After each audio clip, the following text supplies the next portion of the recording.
Hey everyone, Written here, and thank you for coming. And today we're going to be doing a quick rundown and review of Zack Snyder's latest theatrical venture in Netflix's recently released zombie spectacle, Army of the Dead.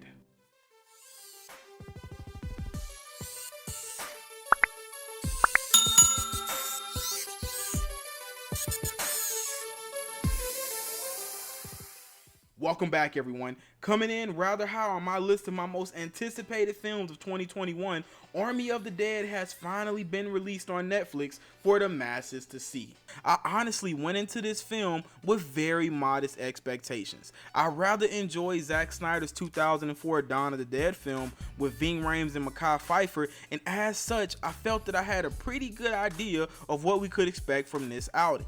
To my surprise, Army of the Dead and Dawn of the Dead are in no way connected, as stated by Snyder in an interview with Screen Rant, as he developed Army of the Dead a short time after Dawn of the Dead, and at that time he wanted to take the zombie evolution in a different direction.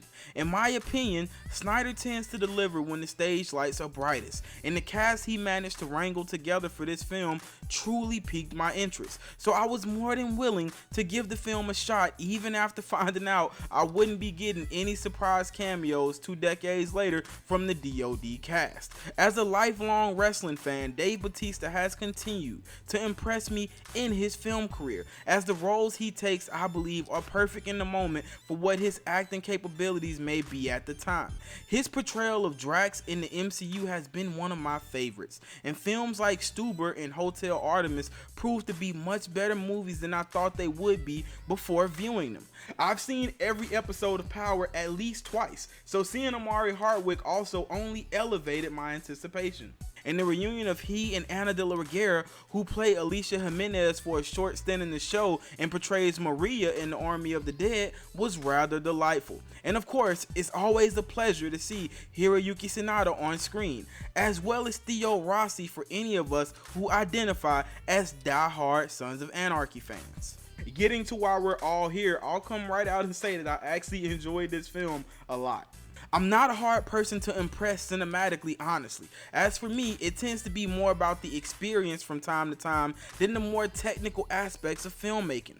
The plot is very straightforward, and as long as you pay attention to key dialogue here and there, it's very easy to follow the film even if you miss chunks for bathroom and snack breaks. The thrills come in bunches, and the action the trailer seemed to promise is there in all of its glory. Essentially, we have a team led by Bautista's character Scott Ward, who were tasked with infiltrating Las Vegas to retrieve money from an underground bank vault that belongs to Hiroyuki Sanada's Vlad Tanaka, who has already been reimbursed by the insurance company. The kickers come in various ways, as through plot devices, Ward's daughter ends up tagging along as well, along with Tanaka's right hand Martin, Theo Rossi's character Bert, and the coyote Lily, who shuttles them inside of the Forsaken City.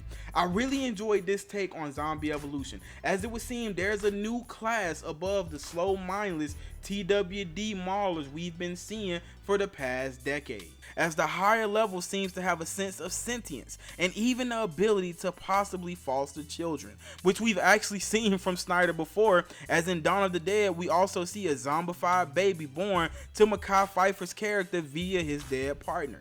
And if seeing the leader of the horde pulling up on a dead horse wasn't enough, his pet zombie tiger definitely sold me on the film's outlandishness. I also want to be sure to mention that I really enjoyed the opening montage that we got, highlighting Scott, Maria, and Vanderholt making their way out of Las Vegas initially.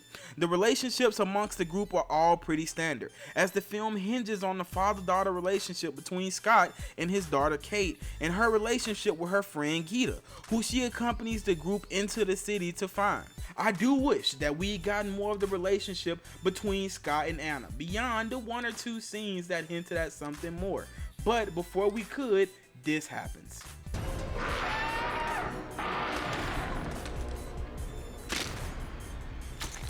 The ending of the film, although predictable, does leave the audience wanting, as we see Omari Hardwick emerge from all of the rubble with bags of money, eventually boarding the plane to Mexico City, only to reveal to us that he's bitten. Depending on the film's success or failure, we could eventually see sequels further building out this world, and I, for one, wouldn't mind seeing them. All in all, I would highly recommend this film for some fun late night viewing. It's not going to blow your socks off with crazy action scenes and Oscar level acting, but honestly, I don't think that was the intention. We're allowed to watch movies just for the enjoyment of it, and in that route, Snyder and his team succeeded in providing a proper vehicle to do so. I will of course be continuing to cover all film that I have the pleasure of watching, as well as continuing my weekly reviews of all Marvel and Star Wars live action Disney Plus content as it is released. And if you feel so inclined, I would love to have you back here to continue to cover it all with us.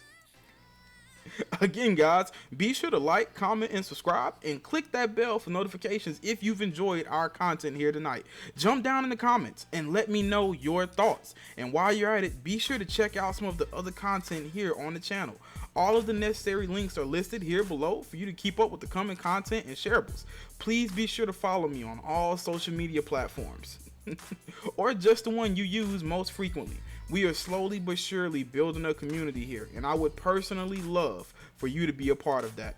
And last but not least, we have a merch store. So whether you see something you like or just simply want to support the channel, head on over to our shop and grab something, or grab everything. But again, thank you so much, guys and gals, for visiting here with us today. I really appreciate each and every viewing minute of your time you've given us. There's loads of content we'll be sending your way, so I'll be seeing you. But for now, be blessed. And it was written.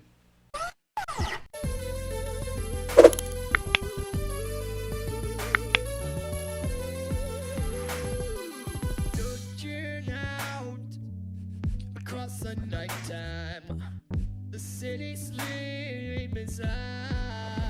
Yeah, hear her voice, shake my window, sweet seducing.